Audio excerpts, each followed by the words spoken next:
ایک ہے مقام نیاز، جسے عجز کہتے ہیں، عاجزی کی انکساری، یہ ہے اس کی رضا پہ راضی ہو جانا۔ دوسرا مقام نیاز ہے کہ جس کی رضا پہ خود خدا راضی ہو جائے۔ مثلا تمام انبیاء و مرسلین، آدم علیہ السلام سے لے کر عیسیٰ علیہ السلام تک، تمام اللہ کی رضا پہ راضی ہوئے۔ سب نے یہ کہا یا الہی جو تیری رضا ہے وہ میری رضا، اور اللہ پاک نے خود ارشاد فرمایا حدیث قدسی ہے، وَكُلُّهُمْ يَطْلُبُونَ رِضَائِي انا اطلب رضاءک یا محمد صلی اللہ علیہ وسلم۔ سارا جہان، تمام انبیاء و مرسلین، تمام کاملین اور ساری کائنات ممکنات موجودات کا ذرہ ذرہ، پتا پتا، قطرہ قطرہ میری رضا چاہتا ہے، اور محبوب میں جو آپ کی رضا ہے، وَلَا سَوْفَ يُعْطِيكَ رَبُّكَ فَتَرْضَىٰ، ان قریب میں آپ کو راضی کر دوں گا، اتنا دوں گا۔ حضور علیہ السلام نے فرمایا ہم اس وقت تک راضی نہیں ہوں گے جب تک ہمارا ایک امتی بھی جنت سے باہر۔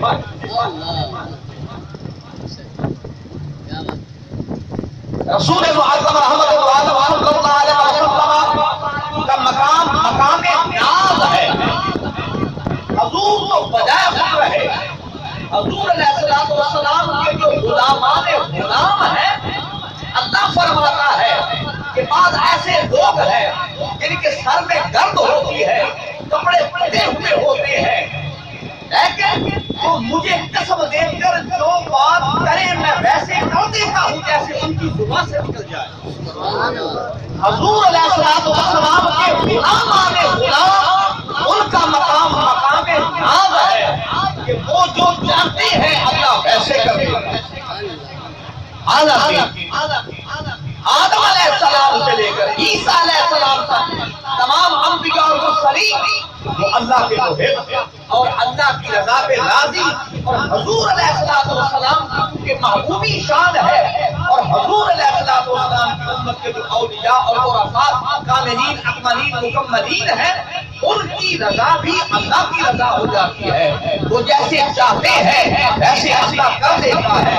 ان کے اشارے کے منتظر ہوتے ہیں فرشتے بھی، جنات بھی، ملائکہ بھی، سارے جن و انس بھی، سارا جہان بھی، جانور بھی، سارا جہان ان کے ایک اشارے کے منتظر ہوتا ہے، کیونکہ وہ رسول پاک صاحب اولاد صلی اللہ علیہ وسلم کی ذات پہ قربان ہو چکے ہوتے ہیں، حضور کے غلام ہیں، حضور کی غلامی کا دم بھر لیتے ہیں، اور جو حضور کا غلام بن جاتا ہے وہ سارے جہان کا سردار بن جاتا ہے۔ بلکہ کیا فرمایا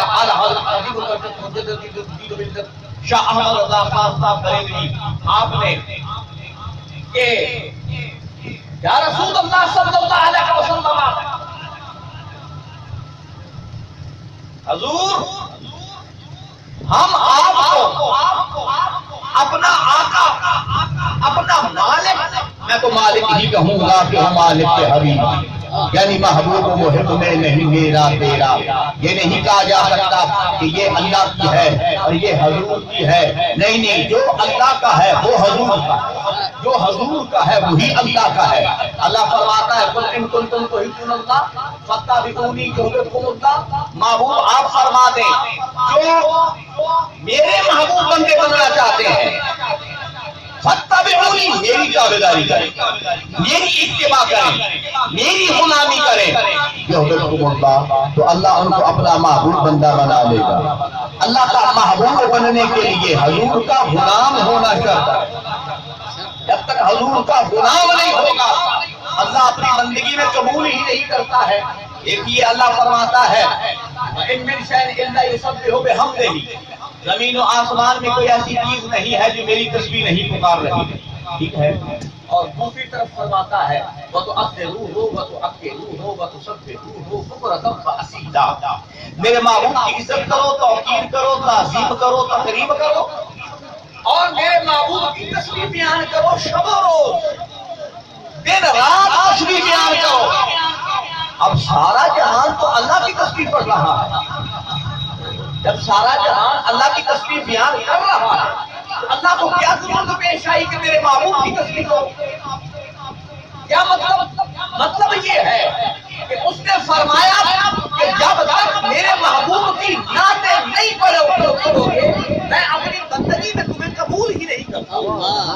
میں اپنی بندگی میں تب قبول کروں گا جب تم میرے محبوب کی نعتیں پڑھو گے، میرے محبوب کی غلامی اختیار کرو گے۔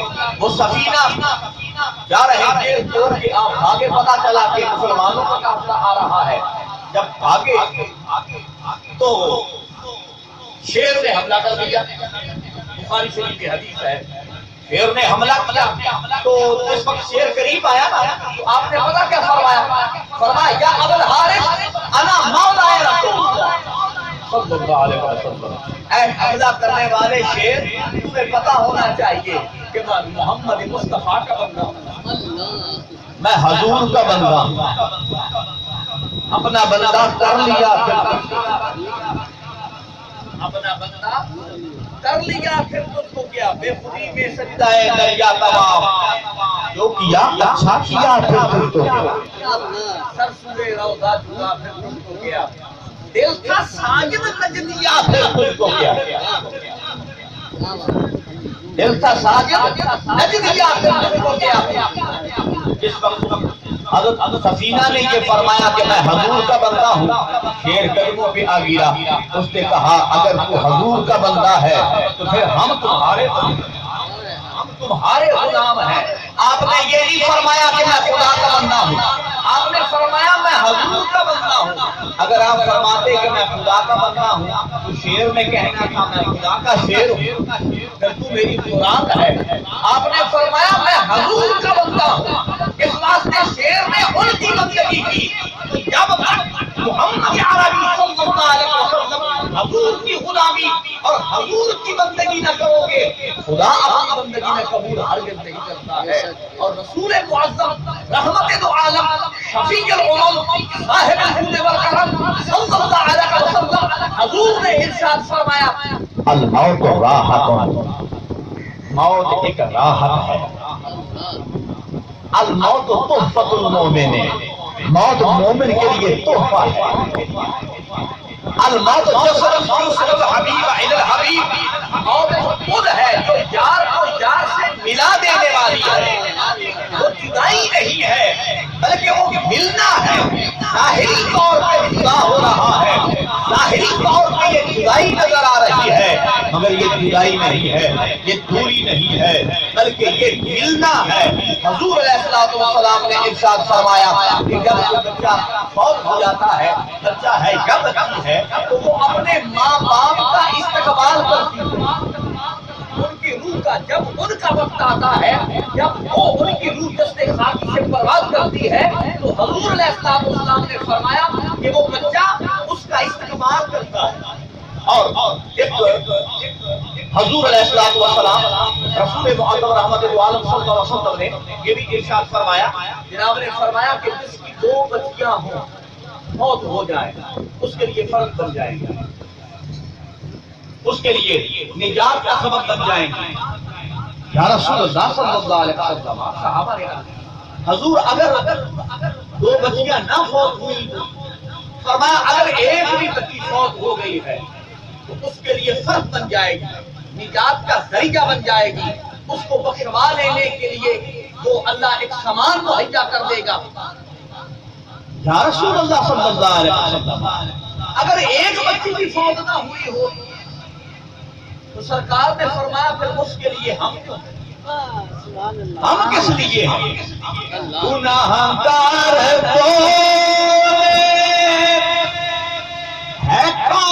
کون اب ہمارا گنہگار بولے ہے کون اب ہمارا تو بولے محمد کہ ہم کس لیے ہیں تو بولے محمد کہ ہم کس لیے ہیں رسول پاک صاحب صلی اللہ علیہ وسلم جناب نے ارشاد فرمایا جس شخص کے دل میں ایک رائی دانے کے برابر بھی ہماری محبت ہوگی تو ہم اس کو شفاعت کریں گے۔ ایک رائی کے دانہ کے برابر بھی اگر ہماری محبت ہوگی تو ہم اس کے لیے شافی ہوں گے۔ بلکہ سرکار نے فرمایا جو کوئی شخص کوئی بھی متنفس صدقے دل کے ساتھ سچے دل کے ساتھ محبت کے ساتھ صرف ایک بار کہہ دے لا الہ الا اللہ محمد رسول اللہ صلی اللہ علیہ وسلم تو حضور نے فرمایا کہ اس پر جہنم کی آگ حرام کر دی گئی جس نے ایک بار بھی صدقے دل سے پڑھا لا الہ الا اللہ محمد رسول اللہ۔ حضور علیہ السلام نے فرمایا جہنم کی آگ اس پر حرام ہو گئی۔ دوزخ میں میں تو کیا میرا سایہ نہ جائے گا کیونکہ رسول پاک سے دیکھا نہ جائے گا کیونکہ رسول پاک سے دیکھا نہ جائے گا۔ رسول معظم رحمت عالم صلی اللہ علیہ وسلم کے خلیفہ اکبر صدیق اکبر رضی اللہ تعالیٰ عنہ آپ نے وصیت فرمائی، آپ نے فرمایا میری میت کو سرکار دو عالم صلی اللہ علیہ وسلم کے روضہ پاک کے سامنے رکھ دینا، اگر حضور اجازت دے تو پھر حضور علیہ السلام کے پہلو میں مجھے دفن کرنا، اگر جناب اجازت نہ دے تو جنت البقیع میں دفن کر دینا۔ اب صدیق اکبر رضی اللہ تعالی عنہ صحابی رسول ہیں، خلیفہ اول ہیں، ان کا یہ عقیدہ ہے کہ حضور جیسے زندگی مبارک میں سنتے تھے ایسے ہی حضور اب بھی سن رہے ہیں، بلکہ حضور نے فرمایا ہو اسمع صلاۃ اہل محبتی و عارفہم، جب کوئی محبت کے ساتھ ہم پہ درود بھیجتا ہے وہ جہاں کہیں بھی ہو اس کا درود ہم اپنے کانوں سے سنتے بھی ہیں اور درود پڑھنے والے کو اپنی آنکھوں سے دیکھتے بھی ہیں۔ حضور علیہ السلام نے فرمایا کہ جب یہ سرکار نے ارشاد فرمایا کہ ہم سنتے بھی ہیں دیکھتے بھی ہیں درود پڑھنے والے کو، حضرت ابو ہریرہ رضی اللہ تعالیٰ عنہ نے عرض کی یا رسول اللہ صلی اللہ علیہ وسلم آپ کا کوئی امتی مشرق میں ہوگا، کوئی مغرب میں، کوئی شمال میں، کوئی جنوب میں، آپ کیسے دیکھ پائیں گے، کیسے سنیں گے؟ حضور نے ارشاد فرمایا اے ابو ہریرہ ساری کائنات ممکنات موجودہ تمام مشارق و مغارب ہمارے گنبد خضراء کے اندر ہوں گے، ہم انہیں دیکھ بھی رہے ہوں گے اور سن بھی رہے ہوں گے۔ یہ نہ خیال کرے کہ ہم درود پڑھتے ہیں، ہم پاکستان میں ہیں یا دنیا کے کسی اور خطہ میں ہیں، ہرگز نہیں، بلکہ محبت کے ساتھ جو درود پڑھتا ہے وہ ایسا ہوتا ہے جیسا کہ گنبد خضراء میں بیٹھا ہوا حضور اسے دیکھ بھی رہے ہوتے ہیں، سن بھی رہے ہوتے ہیں۔ رسول معظم رحمت عالم صلی اللہ علیہ وسلم کی خدمت میں سارا مال لے کر صدیق اکبر حاضر ہو گئے۔ حضور نے فرمایا گھر کیا چھوڑ کر آئے ہو؟ بخاری شریف میں حدیث ہے کہ صدیق اکبر نے عرض کی اب کہتا محمد اللہ و رسولہ، یا رسول اللہ میں گھر میں خدا اور خدا کا رسول چھوڑ کے اللہ۔ حضور تو سامنے کھڑے ہیں مگر صدیق اکبر کا یہ عقیدہ ہے کہ میرے سامنے بھی حضور موجود ہے اور میرے گھر میں بھی حضور موجود ہے، یہ صدیق اکبر کا عقیدہ۔ اور صدیق اکبر نے وصیت فرمائی، آپ کی وصیت پہ یہ عمل ہوا، آپ کی بیعت اٹھا کر ایک صحابی نہیں سینکڑوں بلکہ ہزاروں صحابہ کرام رضوان اللہ علیہم اجمعین وہ جناب صدیق اکبر رضی اللہ عنہ کی بیعت کو اٹھا کر رسول پاک صاحب الاولاق صلی اللہ علیہ وسلم کے روضہ انور کے دروازے کے سامنے رکھ دیا۔ تالا لگا ہوا تھا، دروازہ بند تھا، پتہ کس نے عرض کی؟ حضرت علی المرتضی کرم اللہ وجہہ الکریم نے کیا عرض کی؟ یا رسول اللہ صلی اللہ علیہ وسلم صدیق اکبر آپ کی خدمت میں حاضر ہے. دیکھنے والوں نے دیکھا اسی وقت وہ تالا کھل گیا اور دروازہ خود بخود کھل گیا اور اندر سے آواز آئی ادخل الحبیب الی الحبیب. یار کو یار کی طرف لے آ. رسول پاک صاحب الاولاق صلی اللہ علیہ وسلم نے اپنے مزار اقدس سے آواز دی ادخل الحبیب الی الحبیب. یار کو یار کی طرف لے آؤ. حضور نے یہ ایسے کئی بار ایسے مواقع آئے کہ سرکار دو عالم صلی اللہ علیہ وسلم نے اپنی مزار اقدس سے آواز دی. جناب نے فرمایا معین الدین حاضر ہو تو ہزاروں معین الدین حاضر ہو گئے. تو حضور نے فرمایا معین الدین چشتی حاضر ہو. معین الدین چشتی حاضر ہوئے. سرکار نے فرمایا ہم نے پہلے ڈیوٹی لگائی تھی اپنے بیٹے کی ہندوستان میں وہ شہید کر دیے گئے. اب ہم تمہاری ڈیوٹی لگاتے ہیں جاؤ ہندوستان میں ہمارے دین کا پرچار کرو. اس ہندوستان میں دین رسول پاک صاحب الاولاق صلی اللہ علیہ وسلم کی امت کے اولیاء لے کر آئے, ولی لے کر آئے. معین الدین چشتی اجمیری سنچری وادی ہندوستان میں 90 لاکھ ہندو کو کلمہ پڑھایا. 90 لاکھ ہندو کو کلمہ حضرت معین الدین چشتی اجمیری نے پڑھایا اور سرکار نے ڈیوٹی لگائی. اور معین الدین چشتی اجمیری آپ نے ہندوستان میں حضور علیہ السلام کے دین کا پرچار کیا اور اس ہندوستان میں کلمہ اور اس ہندوستان میں اسلام معین الدین چشتی اجمیری لے کر آئے. تو مطلب ولیوں نے دین کو پھیلایا ہے, مولویوں نے بگاڑا ہے. انہوں نے بگاڑنے میں کوئی کسر نہیں چھوڑی اور ولیوں نے بنانے اور سنوارنے میں کوئی کسر نہیں چھوڑی اور انہوں نے بنا کے رکھ دیا. اب جو دین ہمارے پاس ہے, جو کلمہ ہے, نماز ہے, روزہ ہے, حج ہے, زکات ہے, یہ جو اسلام ہے, یہ دین ہے. ان الدین عند اللہ الاسلام. اسلام کے پسندیدہ دین ہے اور پسندیدہ دین ہے اللہ کے نزدیک.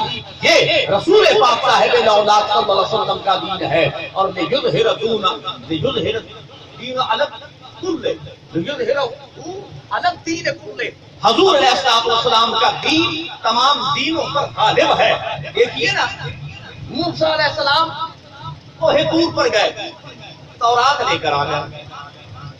عیسیٰ علیہ السلام نے پنگھوڑے میں فرمایا آتانی الکتاب وجعلنی نبیا, میں نبی ہوں, مجھے کتاب دی گئی. داؤد علیہ السلام کو بھی زبور دے دی گئی. ٹھیک ہے.